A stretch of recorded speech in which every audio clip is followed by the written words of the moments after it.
자, 그럼 모급 파일을 한번 이용을 해볼까요?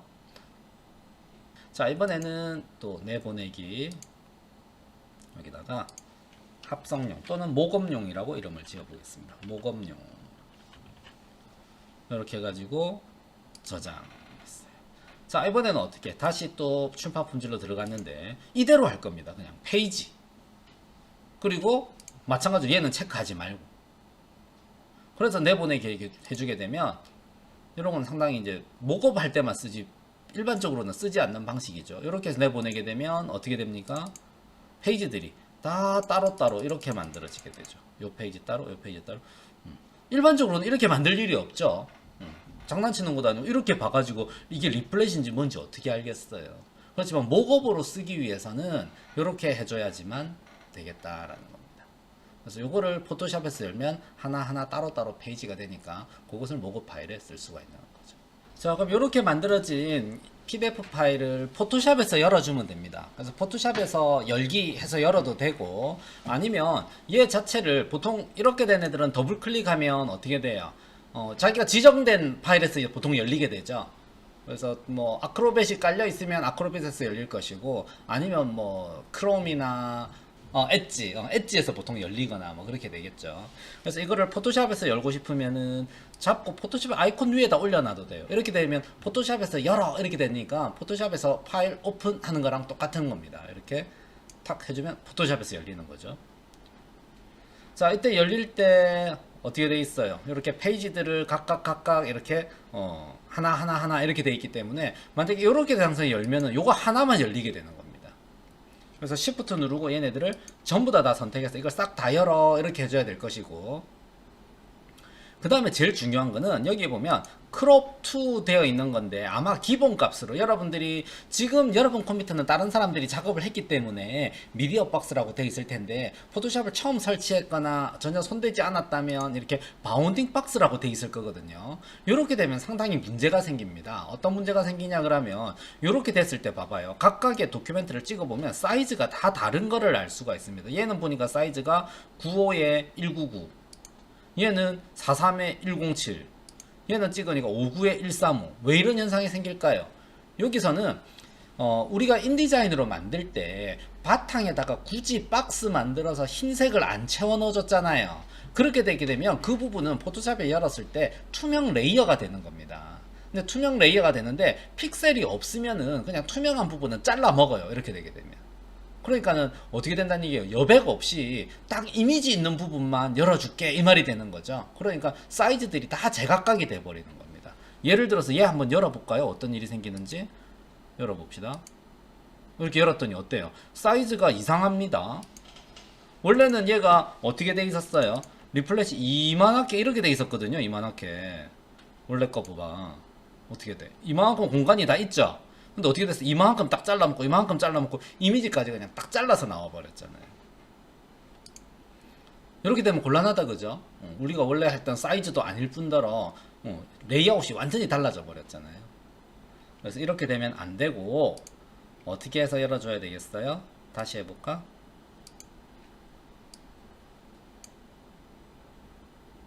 요거를 반드시 미디어 박스로 선택을 해줘야 되겠습니다. 미디어 박스로. 이렇게 해주면은 각각의 페이지들의 크기가 똑같잖아요. 다 99에 210, 99에 210, 99에 210. 요걸 꼭 확인하셔야 됩니다. 안 그러면 열어놓고 당혹스럽죠. 그래서 전체를 다 열 거고, 해상도는 한 300 정도로 해보겠습니다. 왜냐면 모급 파일이 보통 300으로 돼 있으니까 이렇게 300으로 할 겁니다. 자, 이때 300으로 할 때 어떻게 되겠어요? 인디자인에서 만든 글자들 같은 경우에는 전혀 안 깨지겠죠. 인디자인에서 만든 글자들 같은 경우에는 보통 그 벡터 형식으로 돼 있으니까 아무리 해상도를 높여도 안 깨질 겁니다. 그런데 우리가 인디자인에서 작업을 한 불러온 사진들이 해상도가 낮거나 이렇게 되면은 아무래도 여기서는 키우는 효과가 생기니까 그 얘네들 화질은 별로 그렇게 썩 좋아지지는 않겠죠. 근데 어차피 포토샵에서도 우리가 작게 만들면 모급 파일에도 또 키워서 넣어야 되잖아. 그러니까 뭐 어퍼치나 매치나 같은 건 거죠. 그래서 모급을 위해서라면 좀 인디자인 자체에 불러오는 파일들도 좀 고해상도의 파일들을 불러오면 모급 화질도 그만큼 더 좋아질 겁니다. 자, 이렇게 열어줬습니다. 그랬더니 어때요? 각각의 페이지들이 다 열렸죠. 이렇게 다 열렸습니다. 자, 그런데 이게 보세요. 어때요? 이렇게 흰색으로 채워지지 않았던 부분들은 투명하게 그대로 돼 있고, 이미지를 이렇게 불러왔던 부분들은 하얗게 다 돼 있죠. 그러니까 말하자면 이 이미지들은 눕기 딴 이미지가 아니었다는 건 거지. 그냥 흰색으로 불러왔다는 건 거지. 이것도 마찬가지다, 그죠? 눕기 딴 게 아니라 그냥 흰색으로 불러왔고 배경도 흰색이어서 표가 안 났던 것 뿐인 거예요. 자, 그러면 얘네들을 이대로 작업할 수는 없으니까 레이어를 병합시켜 줘야 되겠죠. 그게 레이어에 보면 플래튼 이미지, 배경으로 병합하는 게 있습니다. 이렇게 해주면 이렇게 흰색으로 병합이 다 되니까 좀 귀찮더라도 이거 하나하나 다 해줘야 되겠어요.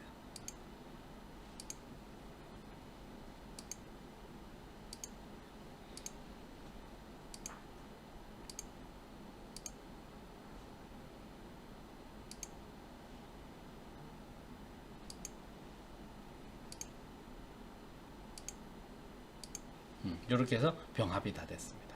그럼 얘네들을 모고 파일에다가 이제 갖다가 얹으면 되는 거예요. 자, 먼저 그러면 어떤 모고 파일로 해볼까요? 모고 파일이 일단 두 개를 준비를 했는데 간단한 것부터 하나 해보겠습니다. 요거는 요 모고 파일은 그냥 아주 평범한 거죠, 그죠? 그래서 우리가 그냥 엎어놓고 사진 찍은 것처럼 이렇게 되어 있는 것이고, 또 하나의 모고 파일은 이렇게 좀 퍼스펙티브하게 좀 이렇게 멋지게 이렇게 되어 있는 형태의 모고 파일입니다. 자, 근데 차이점은 뭐예요? 이렇게 되게 되면 디자인을 온전하게 다 보기는 어렵죠. 그러니까 사실은 포트폴리오에 넣는다라고 한다라면, 이것들을 좀 어떻게 해줘야 되겠어요? 섞어서 써줘야 되죠. 그래서 이렇게 된 것도 있고, 이렇게 된 것도 있고, 이렇게 된 것도 있고, 그 다음에 이렇게 된 것도 있고, 이렇게 돼주면은 여러 형태로 보여줄 수 있으니까 좋은 건 거죠. 그러면 사용법은 다 간단합니다. 먼저 여기 보니까 BG라고 되어 있는데, 이 BG는 백그라운드겠죠. 그래서 이렇게 그룹된 걸 펼쳐보면은 얘는 보니까 쉐이프 레이어로 되어 있네요. 쉐이프 레이어는 따닥 더블 클릭해서 마음에 드는 색깔로 바꿔주면 끝나는 겁니다. 이렇게. 흰색으로 하고 싶으면 흰색으로 할 수도 있고, 회색으로 할 수도 있고, 또 약간 좀 이렇게 난색 계열로 갈 수도 있고. 어때요? 배경색을 원하는 대로 다 선택할 수 있죠. 그래서 배경만 달라져도 느낌이 완전히 달라지죠. 리플렛은 안 바꿨어. 배경만 달라졌는데 좀 전 거는 되게 좀 날리는 분위기였다라고 하면 얘는 좀 더 차분해졌지 않습니까? 이렇게 배경 색깔만 바꿔도 확실히 달라질 수가 있습니다. 그리고 내가 또 이거를 예를 들어서 저기 또 나중에 인디자인으로 불러들여 가지고 내 포트폴리오로 만들어야지 할 때도 있을 거 아니에요. 그랬을 때 이렇게 되게 되면 이 사진들을 박스로 해서 불러와야 되는 것이고, 이거를 막 투명하게 한다거나 아니면 그냥 흰색으로, 이게 투명하게 하려고 하면 이렇게 하면 그냥 투명하게 되는 거잖아요. 이렇게 한다거나 아니면 흰색으로 이렇게 만들어 주게 되면 굳이 얘의 박스가 없어도 그냥 어떻게 되는 거예요? 레이아웃 잡기가 더 편해지겠죠. 흰 바탕 위에 얹어 놓는다라고 한다면 이렇게 해주면은 더 간편하게 될 수도 있는 겁니다. 그래서 자기 목적에 따라서 이 백그라운드의 색깔을 마음대로 정할 수도 있고, 아니면 백그라운드를 투명하게 만들어 줄 수도 있는 거죠.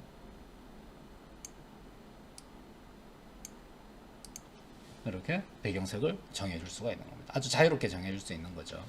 자, 그 다음에 이제 내용을 한번 펼쳐 봅시다. 내용을 이렇게 펼쳐보면 이렇게 쭉 여러 개의 레이어가 있는데, 이런 것들은 보통 효과예요. 그래서 꺼보면은 이런 식으로 뭐가 하나 나타났다 사라졌다 이렇게 되겠죠. 이렇게 보면 얘는 보니까 왼쪽 페이지네요. 얘는 가운데 페이지고, 얘는 오른쪽 페이지고, 이거는 그림자고, 이렇게 되는 겁니다. 자, 그러면은 먼저 오른쪽 페이지부터 한번 해볼까 싶은데요. 요 페이지죠, 그죠? 요거를 펼쳐보면 스마트 오브젝트를 찾아봅시다. 누가 스마트 오브젝트예요? 얘가 스마트 오브젝트죠. 얘가 스마트 오브젝트입니다. 그래서 이 스마트 오브젝트를 갖다가 이거는 뭔가 좀 이상하다. 얘 스마트 오브젝트 아닌데. 아, 이게 스마트 오브젝트였군요. 그런데 말입니다. 왜 아이콘 표시가 안 보이? 아, 이게 내가 더 펼쳐야 되는 건가? 아, 그러네요. 얘가 이렇게 되놓으니까 살짝 이렇게 숨어 있었네요. 이런 참 난감할 때가. 얘는 쉐이프 레이어고 얘가 스마트 오브젝트입니다. 그죠? 그래요. 얘를 따닥 더블 클릭을 하게 되면 요런 애가 있습니다. 그래서 요 위에 얹어도 되고 아니면 용량을 생각하면 얘는 버려도 되고 어떻게 해도 상관없죠. 이렇게 하고 나서 아까 우리 작업했었던 표지, 누가 표지지? 아마 3번이 표지 싶다. 요게 표지예요. 요 표지를 저기다 얹어 놓으려고 합니다. 컨트롤 A 전체 선택, 컨트롤 C 복사. 그리고 나서 아까 우리 작업하던 것이 요거죠, 요거. 여기다가 컨트롤 V 하고 붙여 넣었어요. 자, 크기가 제대로 들어왔는지 어떻는지 모르겠습니다. 컨트롤 T 하니까 이렇게 돼 있네요. 자, 일단 어떻습니까? 리플렛하고 우리가 작업한 거 사이즈가 좀 다르죠. 그렇지만 어차피 퍼스펙티브이기 때문에 조금 찌그러지는 거는 우리가 감안을 해야 돼요. 그래서 여기서는 Shift 눌러서 변형하지 않고 그냥 맞춰 놓도록 하겠습니다. 그러려면 Shift 안 누르고 하면 되는데 이때 그냥 하게 되면 여기서 딱 맞는지 안 맞는지를 잘 몰라요. 왜? 이렇게 좀 맞추기가 어렵거든요. 그래서 이럴 때는 뷰에서 스냅 투 해가지고 도큐멘트 바운즈, 도큐멘트의 테두리에다가 좀 맞춰야겠다. 그럼 도큐멘트의 테두리에다가 스냅을 해야겠다. 이렇게 되는 거죠. 그럼 이렇게 해주면 여기가 자석처럼 탁 붙습니다. 이렇게 가더라도 자석처럼 탁 붙어요. 여기도 이렇게 해주면 자석처럼 딱 와서 붙습니다. 이렇게 된 거를 엔터 해주면은 됐고, 마찬가지로 저장하고 닫기만 하면 되는 거죠. 아니면 그냥 닫아버리면 저장할라요 하고 물어보겠지. 저장하겠습니까? 예 해주게 되면 이렇게 적용이 딱 얘구나. 얘 적용이 된 거예요. 이렇게 적용. 이런 식으로 해서 요 페이지도 집어넣고 요 페이지도 집어넣고 하게 되면 이렇게 모고 파일이 완성이 되는 겁니다. 자, 이번에는 여기다가 한번 적용을 시켜볼까요? 여기는 이제 조금 복잡하죠. 프론트가 두 개가 있습니다. 여기도 있고 여기도 있고 이렇게 되네요. 자, 보자. 하나씩 살펴보면 얘도 백그라운드 이렇게 BG 있습니다. 요 백그라운드. 요 백그라운드 색깔을 좀 너무 날리는 색이에요. 그래서 백그라운드 색깔을 뭘로 하겠느냐? 이게 흰색으로 하겠느냐? 회색으로 하겠느냐? 회색 상당히 분위기 있다, 그지? 회색으로 이렇게 해서 좀 분위기를 잡아줄 수 있겠습니다. 자, 나는 지금 단색을 바꿨지만 이렇게 들어간 이유는 여기에 이 보정 레이어가 있기 때문일 거예요. 누구 때문에 지금 배경이 이렇게 된 거지? 아, 그라디언트 오버레이였군요. 그라디언트 오버레이가 들어가 있었어.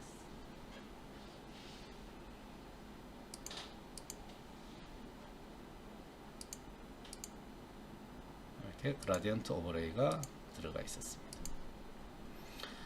자, 이렇게 해서 백그라운드 색깔을 이렇게 정했고요. 그 다음에 표지 색깔, 표지는 어떤 게 표지야 보니까 여기 보니까 커버, 인사이드, 브로슈어, 커버, 인사이드, 브로슈어 이건가 보네요. 그죠? 커버랑 인사이드랑 이렇게만 있고 이거는 오픈 커버 패널 이렇게 돼 있어. 오픈 커버 패널 요건 것 같습니다. 그러니까 얘 꺼보면 역시 이거였죠, 그죠? 얘가 요거였고 얘가 이거였어요. 그럼 여기에 표지에다가 집어넣어야겠다 그러면 여기 펼쳐보면 여기도 보니까 프론트 커버 표지입니다. 그럼 얘를 또 펼쳐봐.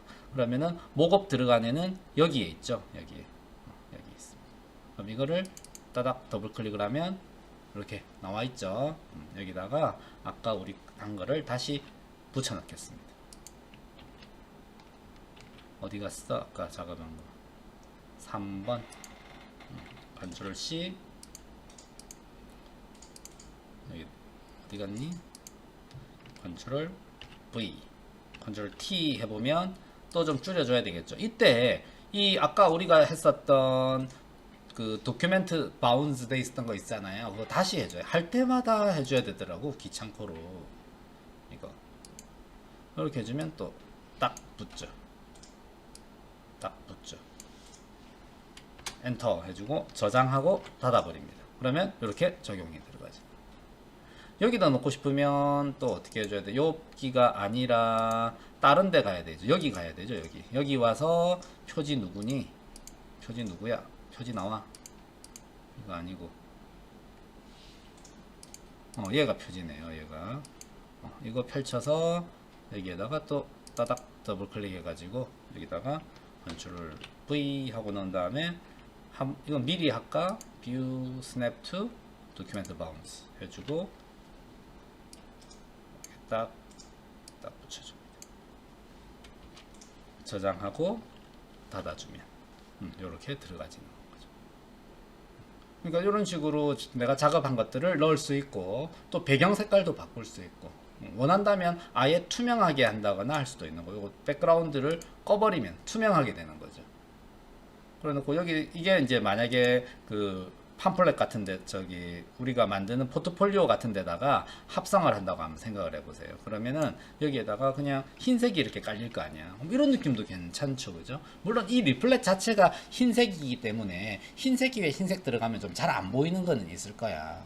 그렇지만 전체적인 내 리플렛이 전체적으로 배경이 하얗다 그러면 이렇게 되는 것이고, 그렇지 않고 배경 색깔을 이렇게 넣어가지고 박스로서 처리한다 그러면은 이렇게 박스로서 처리가 돼야 되는 거죠. 그래서 포트폴리오를 보면 이렇게 포트폴리오가 있는데요. 자, 여기 보세요. 흰색 배경으로 하니까 이렇게 프레임 없이, 그죠? 프레임 없이 흰색으로 가져왔죠, 이거는. 그래서 이렇게 되는 거죠. 요런 애들은 어때요? 이렇게 프레임 전체를 가져와서 색깔이 이렇게 채워지도록 이렇게 되어 있는 것이고. 그래서 보여지는 게 어때요? 아까처럼 이렇게 펼쳐지는 거는 펼쳐진 거대로 디자인을 보기 위해서 보는 것이고, 요런 거는 조금 멋지게 해서 이렇게 되는 것이고. 그래서 두 개를 이렇게 보여주면 좋다라는 거죠. 여기서도 마찬가지죠. 이렇게 내용을 볼 수 있도록 펼쳐지는 것도 있고, 조금 더 멋지게 이렇게 펼쳐지는 것도 있고. 이것만 있으면 요 안쪽 내용은 못 보는 거잖아요. 그러니까 이렇게 요거는 배경 전체를 색깔을 넣어서 가져왔네요. 이렇게.